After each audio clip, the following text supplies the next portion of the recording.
Dzisiaj będzie na bogato, na tłusto. Dzisiaj będzie drogo i prestiżowo, bo to, co stoi tam w garażu, to jest, moi drodzy, nowa definicja luksusu. To nie ja wymyśliłem, to wymyśliła Skoda i napisała na swojej stronie internetowej: nowy Superb to nowa definicja luksusu. A kosztuje ta wersja, którą mamy, tylko 250 000 złotych. To jest jakieś 4 razy mniej niż porównywalny Mercedes klasy S, który wcale nie jest luksusowy, tak jak nowa definicja luksusu. Skoda Superb przed Państwem, 4. generacji. Lakier Python Blue za 65 000 złotych z linii Exclusive.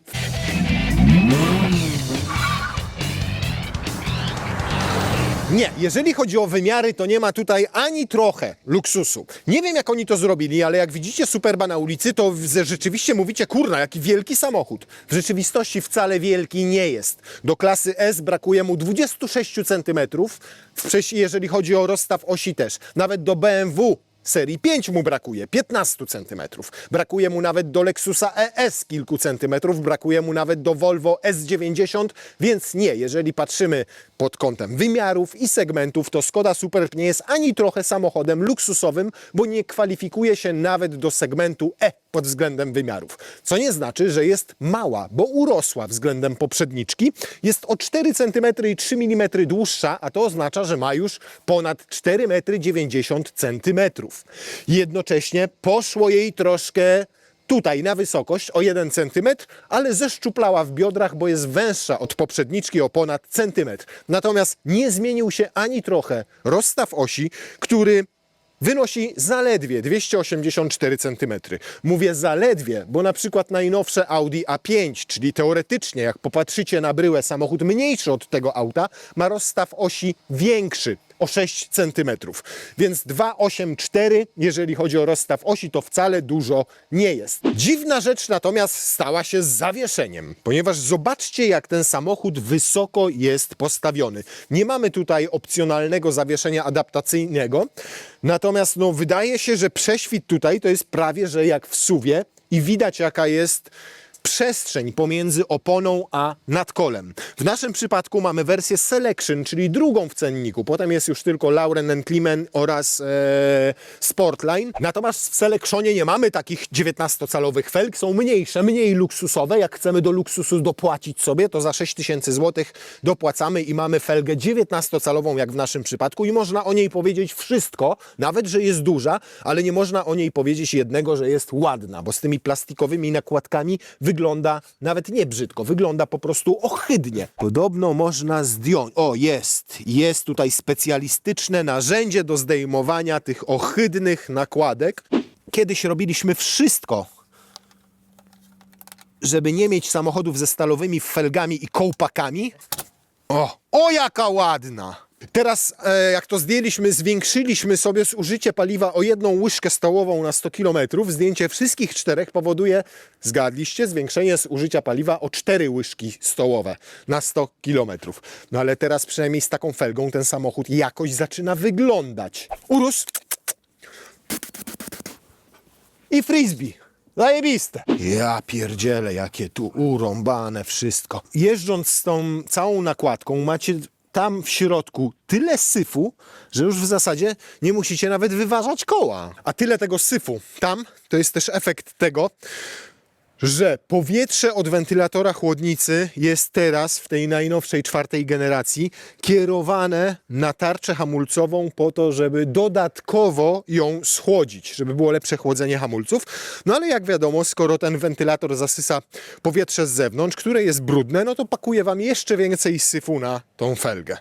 I po to te kołpaki wymyślono, żebyście tego syfu nie widzieli po prostu. Z zewnątrz możecie pomyśleć, że ona niewiele się zmieniła. I faktycznie, generalnie cała bryła nadwozia pozostała niezmieniona. Jest taka sama jak w poprzedniku. Ale dopracowano na przykład aerodynamikę. Przemodelowano przednie zderzaki. Tutaj pojawiły się takie deflektory powietrza. Tędy wpada, tędy wypada. Zmniejszono powierzchnię tych wszystkich chłodniczek. Bardziej pochylono przednią szybę, zmodyfikowano wygląd lusterek pod kątem aerodynamicznym, a z tyłu na klapie bagażnika pojawił się taki spoilerek, można by rzec. Wszystko to poprawiło zdecydowanie aerodynamikę. Do tego w podwoziu zastosowano nowe osłony, na przykład silnika, też które są wyprofilowane pod kątem aerodynamicznym i efekt tego jest taki, że o 20% zmniejszono opór aerodynamiczny dla całego samochodu, a to powinno wpłynąć na przykład na zużycie paliwa i emisję dwutlenku węgla, ale także na przykład na hałas w środku, ponieważ też zmodyfikowano tutaj te słupki A i one mają, zobaczcie, taką celowo rynienkę, tam można włożyć sobie paluch. Jak pracuje wycieraczka, to żeby Wam woda nie leciała na boczną szybę. Jeżeli chodzi o dostępne jednostki napędowe, no to zaczynamy od 1.5 TSI z mchewem, który ma 150 koni mechanicznych. Mamy dwa diesle, jednego słabszego, drugiego mocniejszego, jeden jest z napędem na przód, drugi z napędem na 4 koła, a w naszym przypadku to jednostka 2.0 TSI. Ułożona poprzecznie, jak widzicie, a nie wzdłużnie, w zasadzie pomiędzy przednimi kołami i występuje w dwóch odmianach mocy. Jedna ma 204 konie mechaniczne i napęd wyłącznie naprzód, a druga, i to jest ta nasza, ma tych koni więcej i ma napęd na 4 koła. No niestety względem poprzednika koni ubyło, 15 dokładnie, więc mamy ich 265, ale za to przybyło czego innego, przybyło kilogramów. No jak wiadomo, jak nam się luksusowo żyje, no to od razu po nas widać, nie, że dobrze jemy, no i tak samo jest w przypadku Skody Superb, teraz mamy 75 kg więcej i 15 koni mniej. Normalne, luksusowe życie powoduje, że jesteśmy bardziej leniwi, w związku z czym Superb też jest teraz bardziej leniwy. Zamiast 5,3 robi setkę i tak niezłe, 5,6 sekundy. Oczywiście cała ta moc trafia na te 4 koła za pośrednictwem skrzyni 7-biegowej DSG. Z nowości, o tym bym zapomniał, dobrze, że Silny przypomniał. Mamy nowe reflektory. Reflektory tutaj w naszym wypadku to są Matrix LED.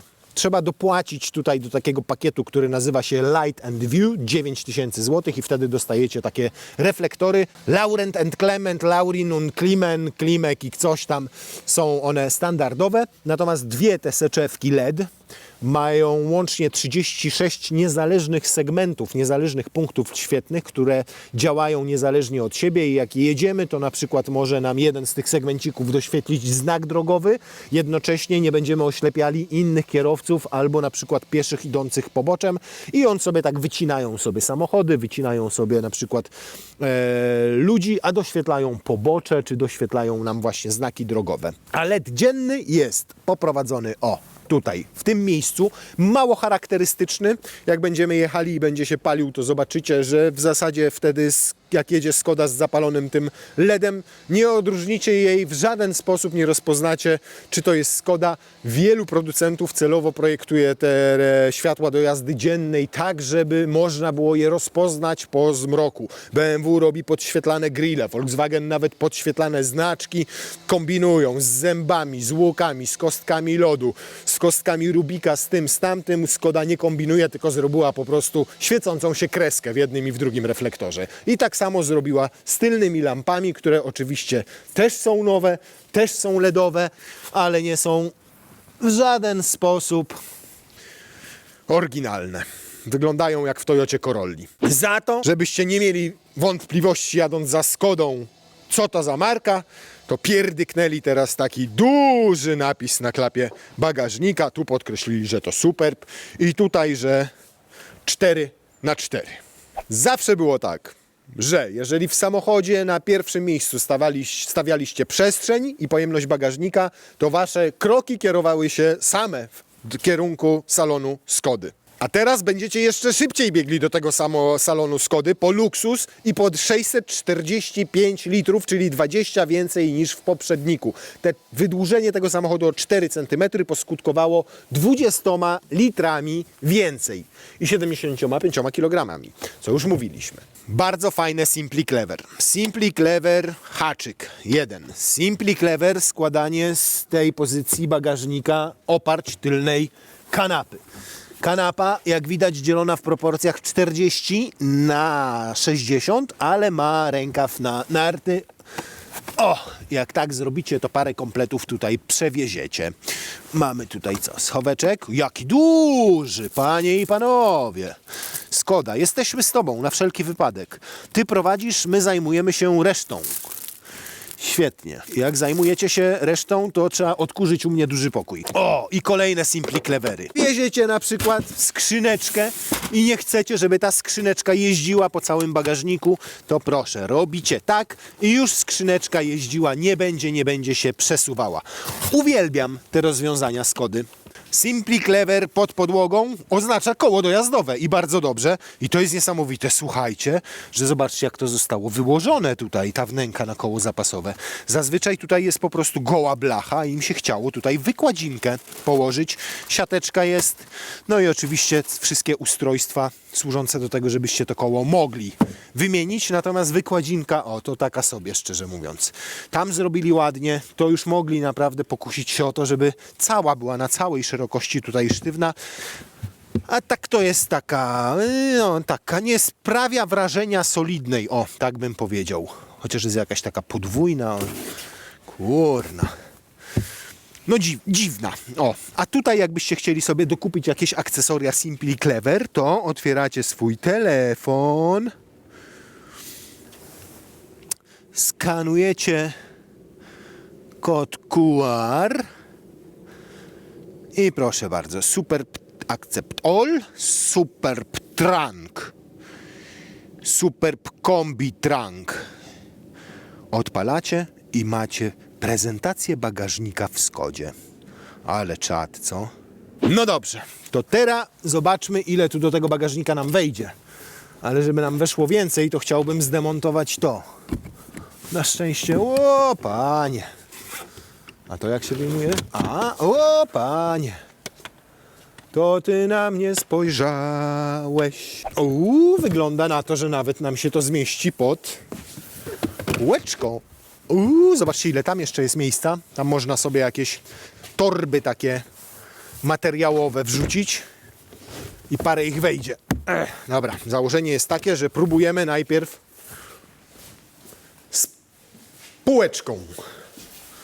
Czyli zmieścić wszystko pod półeczką i zamknąć bagażnik. 3 duże torby, proszę. To jak poprzesuwam, to jeszcze tu coś wejdzie. I tak. I tak. No nieźle jest, nie? 3 duże, 2 takie małe. I co? I co? Już się przygotuję do dopchania. No musimy dopchać. Doszło. Tu jest trochę nierówno. Delikatnie. Ale przynajmniej z tej strony też jest teraz nierówno. Więc jest symetria zachowana. Tak jak zrobimy?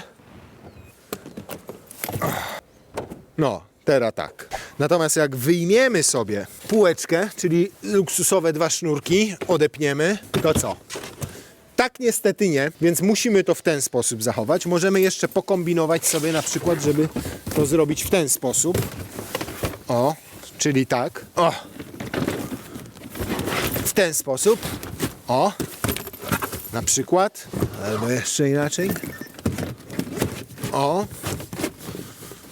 Tak, kółko pod spód. O, tak. I jeszcze zostaje nam miejsce na Urusa. I proszę. No teraz to się zamknie i będzie równo. Jest gitara, jest gitara. Oczywiście jak chcielibyście jeszcze więcej zapakować do bagażnika Superba, to jest taka możliwość, ale musicie dopłacić do wersji kombi. W wersji Selection ciekawa jest konfiguracja foteli, ustawiania foteli, tak bym powiedział. Bo zobaczcie, mamy tutaj masaż fotela, mamy tutaj elektryczną regulację oparcia, ale już na przykład podnosić i obniżać trzeba przy pomocy wajchy i przesuwać do przodu i do tyłu też przy pomocy wajchy. Tutaj można sobie wydłużyć podłudzie też przy pomocy wajchy, w sensie manualnie. I jeszcze jest dźwigienka do tego, żeby zrobić sobie kołyskę z siedziska. I też to manualnie trzeba robić.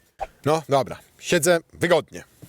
Tak mogę przyjąć. O, ale tu też mogę sobie zrobić kołyskę.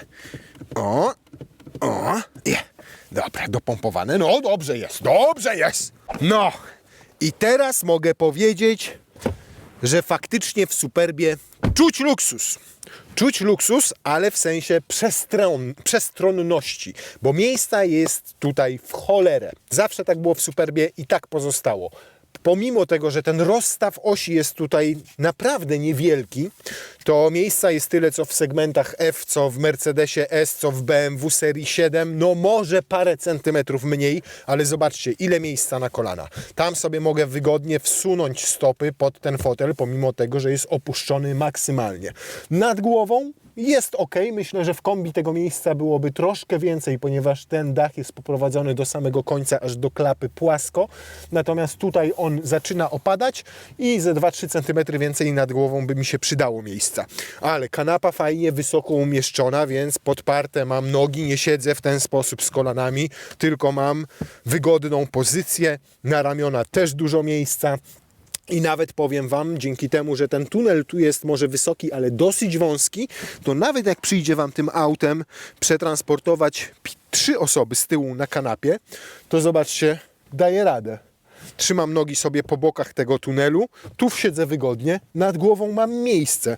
Chłop 1,95 m wzrostu, więc jak tutaj usiądą 3 osoby 1,70 m, 1,80 m, to nawet jestem w stanie pokusić się o tezę, że są w stanie dłuższą podróż na tej tylnej kanapie odbyć wspólnie. 2 gniazda USB-C. Fajnie, bo wysoko zamontowane, więc je widać, więc z tego kabla nie musicie mieć długiego, żeby coś sobie tutaj podładować. Trzecia strefa klimatyzacji, gdzie nie macie możliwości sterowania siłą nadmuchu. Teraz jest zablokowane tam z centralnego ekranu sterowanie tym, bo można, żeby dzieci na przykład nie grzebały, ale możecie tę temperaturę tu albo sobie zmniejszyć, albo zwiększyć. Skrajne siedziska foteli też podgrzewane być mogą i w naszym wypadku są. Fajne kieszenie tutaj, bo w jednej możecie mieć telefon, w drugiej możecie mieć tablet. Ale jeżeli macie tablet albo telefon, to w niektórych wersjach dodatkowo jest tutaj wysuwana półeczka, żeby tam umiejscowić ten telefon albo tablet.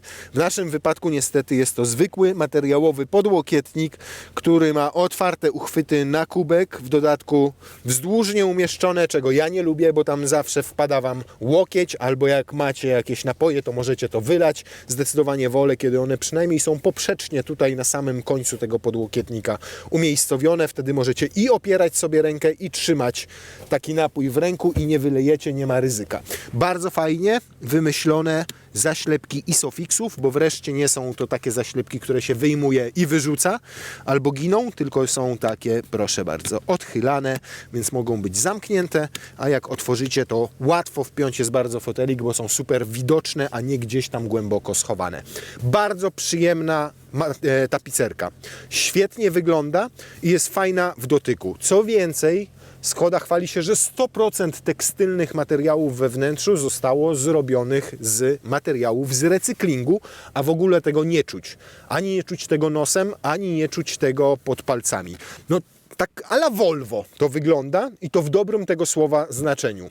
I zobaczycie z przodu, wygląda to jeszcze lepiej, bo tych materiałów jest więcej i znajdują się nie tylko na fotelach, ale na przykład na boczkach drzwi.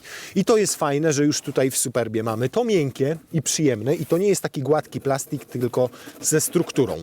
Ten plastik tu nie jest fajny, on ma taką strukturę plastra miodu trochę, ale jest kiepski pod paluchem, niestety. Natomiast fajne jest to, że tutaj pojawił się ten materiał i jest mięciuteńki i przyjemny. Fajne jest to, że cały podłokietnik jest miękki, nie tylko tu w tym miejscu, ale i tu i nawet tu, czyli tam, gdzie chwytacie ręką.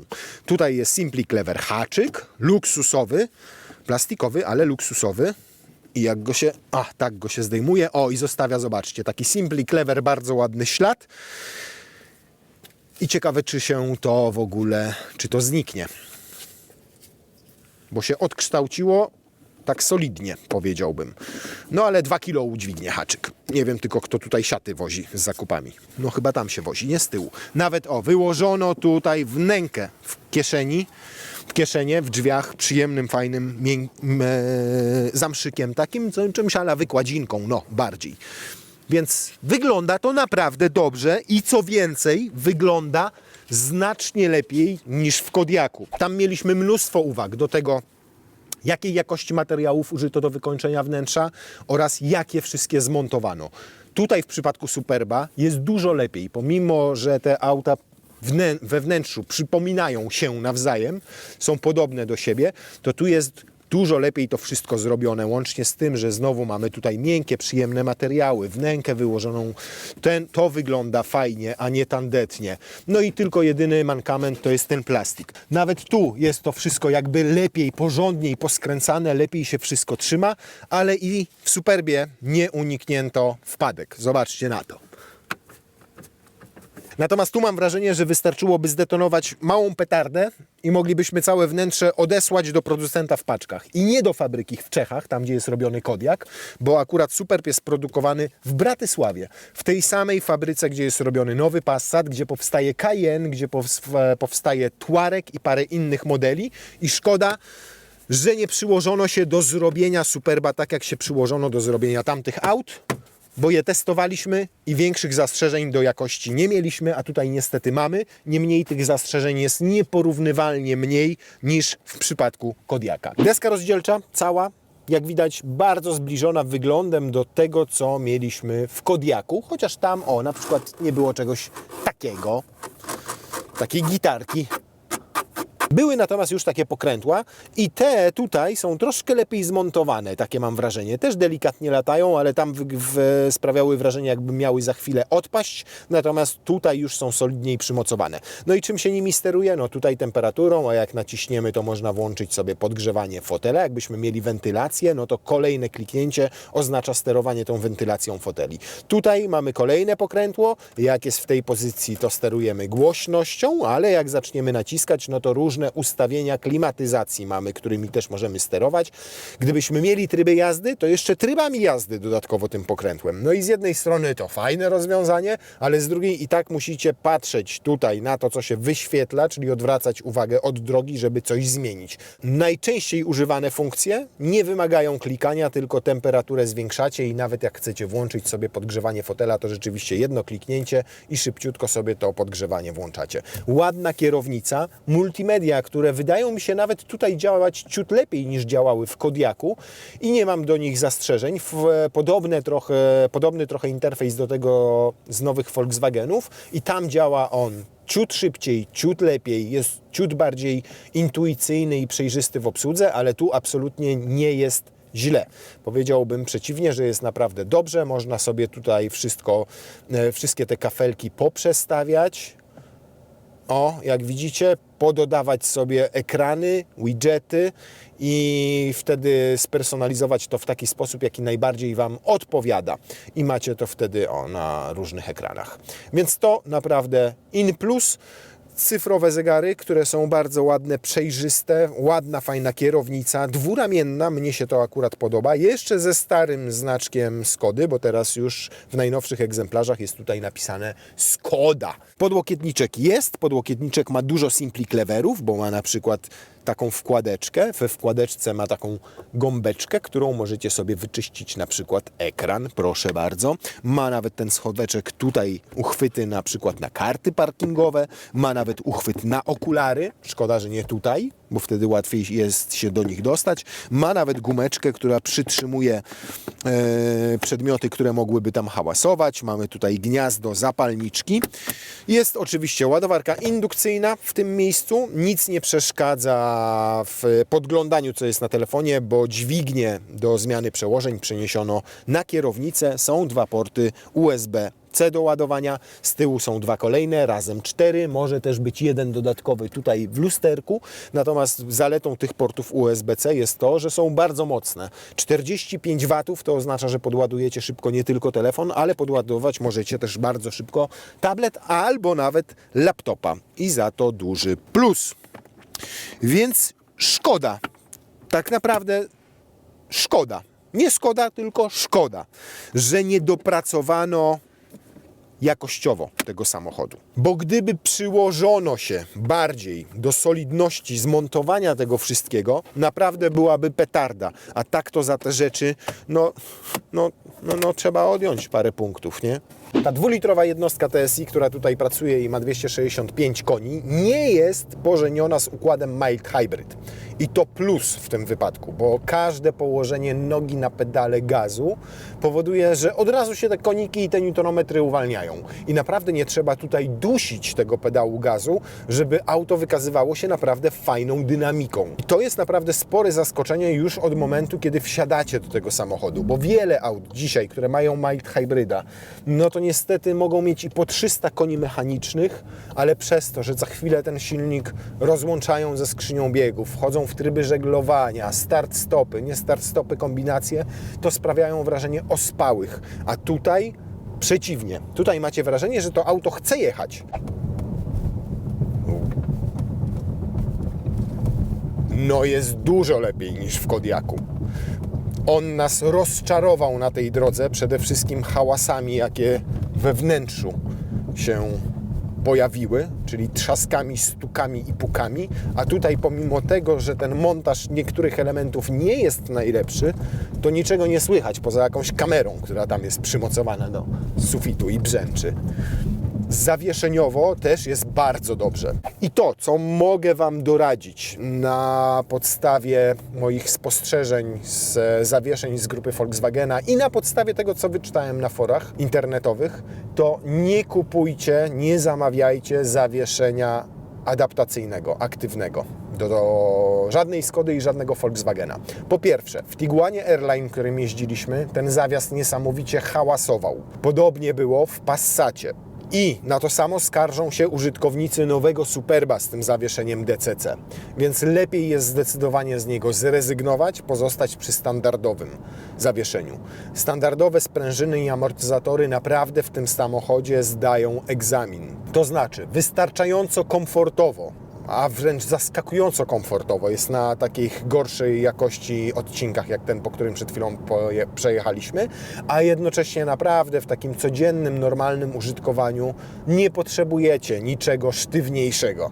Nie potrzebujecie utwardzać tego zawieszenia po to, żeby, nie wiem, poszaleć po zakrętach. To auto nie służy do tego celu, nawet jeżeli ma pod maską 265 koni. Te konie są po to, żeby on po prostu sprawnie sobie przyspieszał. I rzeczywiście tu nawet, to zobaczcie, teraz wbiłem troszeczkę ten pedał gazu, a nie jakoś ordynarnie i brutalnie i on chętnie, naprawdę chętnie przyspiesza. Dodatkowo kultura pracy tego motoru jest naprawdę zaskakująco przyzwoita. On gdzieś tam sobie z przodu mruczy, ma tylko 4 cylindry, nie narzuca się ze swoim brzmieniem, nie informuje Was z każdym naciśnięciem gazu, że o, ja tutaj jestem, ja mam 265 koni. Nie, tu nie ma żadnych aktywnych wydechów, tu nie ma żadnego wspomagania dźwiękiem tego silnika, po prostu naciskacie na pedał gazu i on chce jechać do przodu. I tak powinno być, kiedy kupujecie mocnego, spalinowego sedana, limuzyna, liftbacka, kombiaka, Superba, Skodu. No, powiem Wam, że audio Cantona, które jest opcjonalne, gra naprawdę świetnie. I nawet poznać to można po tym, że w momencie, kiedy wchodzicie w jakąś tradycyjną stację radiową, to gra tak sobie, ale jak tylko włączycie radio cyfrowe, to faktycznie ten dźwięk ma tutaj fajną głębię, fajny, dynamiczny, głęboki bas, wysokie tony też ładne, więc naprawdę szacun.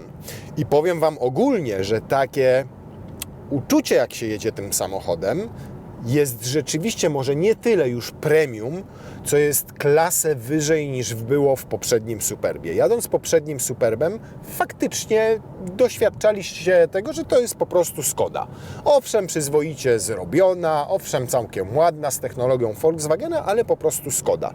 Tutaj, przez to, jak auto jest wyciszone, jak aksamitnie, można powiedzieć, jedzie, jak ten silnik fajnie przyspiesza, jaki ma moment obrotowy, jak ładnie go ciągnie od muśnięcia pedałem gazu najmniejszego, jak gra to audio, jak materiały są przyjemne, fajne, miękkie tutaj w zasięgu ręki, w dotyku, to może premium i luksus to za duże słowa, zdecydowanie luksus to nadużycie, ale się czuję tak lepiej. Tak nie jak w Skodzie.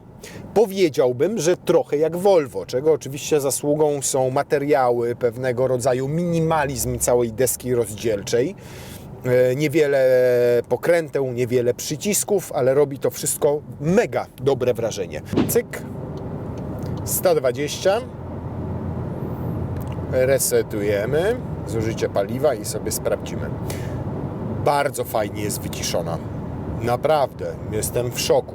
Nie mamy tutaj szklanego dachu, co jest dużym plusem, ale nawet jak jedziemy teraz, wjechaliśmy na betonową drogę, to owszem, słyszymy opony, szum toczenia się ich po tym betonie, ale na przykład od wiatru, od szumów powietrza jest super i w słupkach A, i w słupkach B, i w drzwiach, i w dachu, i od silnika dobrze izoluje gruć, którą tutaj mamy, więc pod względem takich akustycznych wrażeń naprawdę petarda. Ten samochód naprawdę nastraja do jazdy w dłuższe dystanse.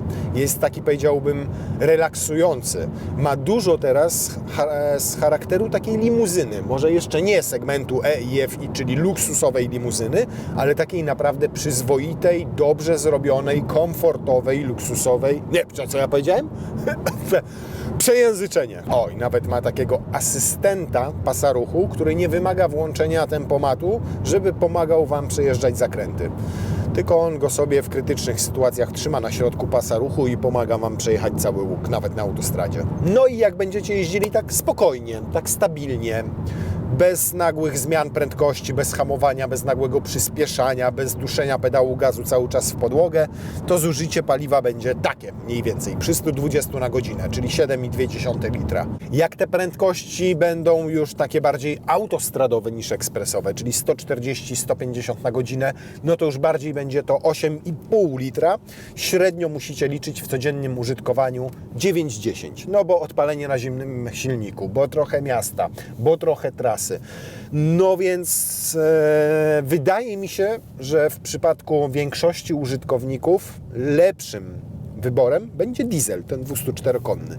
Może nie będzie aż tak dynamiczny, no ale odwdzięczy się zdecydowanie mniejszym zużyciem paliwa. No to teraz czas na pomiar 0-100.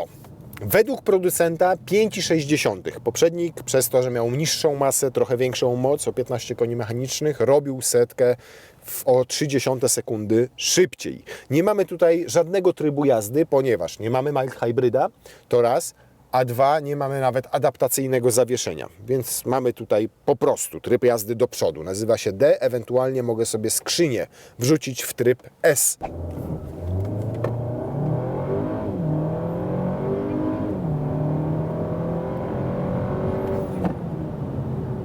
Nie ma wstydu, powiem Wam. Zrobiła poniżej 6 sekund. 5,89 dokładnie. Więc jest naprawdę nieźle. Oczywiście na takiej mokrej nawierzchni pomaga zdecydowanie napęd na 4 koła. On nawet nie piśnie tutaj, nie zamieli jednym kółkiem. Więc dosyć szybki Superb się trafił. A jak wyłączymy to D i po prostu jedziemy sobie, jesteśmy na skrzyżowaniu, nie? Stoimy na skrzyżowaniu i po prostu chcemy szybko ruszyć bez żadnej tam procedury startu. Tylko co? Jedziemy i startujemy, nie? O.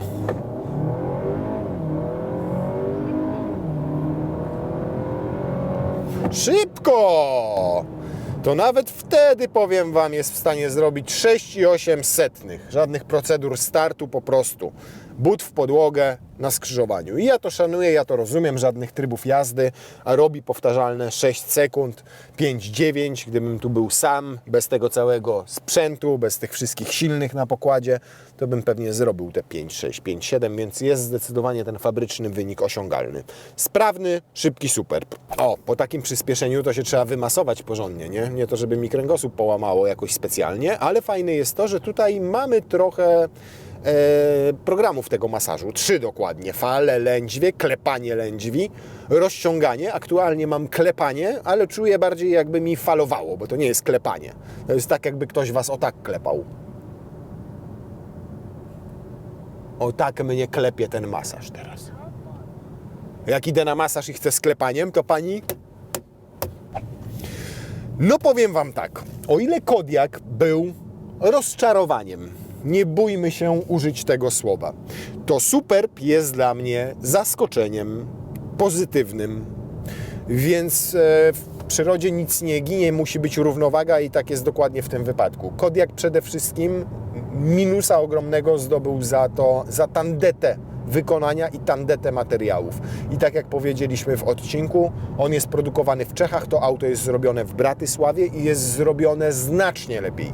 Z fajniejszych, przyjemniejszych materiałów, lepiej wykończone. Niemniej nie ustrzeżono się gdzieniegdzie takich mankamentów, jak już Wam pokazywaliśmy, a naprawdę szkoda. Szkoda, bo gdyby dopracowano takie detale i takie szczegóły, to byłoby po prostu super. To nie bardzo Bąku miałby się do czego w tym samochodzie przyczepić, bo fajnie jeździ, bo ten silniczek jest dosyć sprawny i ma naprawdę całkiem niezłe zużycie paliwa jak na taką moc i takie osiągi, bo przypomina niecałe 6 sekund do setki, bo przyjemnie działa układ kierowniczy, bo ma bardzo fajne, standardowe zawieszenie, bo podoba mi się minimalizm tego wnętrza, bo ma mega praktyczny bagażnik, bo ma mnóstwo miejsca z tyłu, bo się nim po prostu przyjemnie jeździ, a wręcz chce nim się jeździć. I to im dłuższa droga, tym bardziej się chce, bo mu fajnie gra ten kanton, bo się czuje człowiek dobrze w tym wnętrzu, wręcz jak w domu, bo przypomina to trochę Volvo, bo poszli w dobrym kierunku, jeżeli chodzi o stylistykę, moim zdaniem,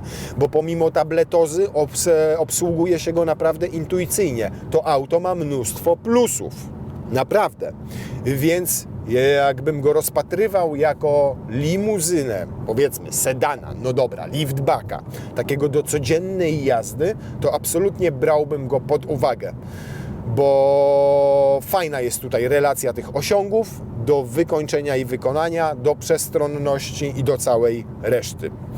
Ale w życiu bym go nie kupił, jakbym potrzebował takiego samochodu. Z prostego względu.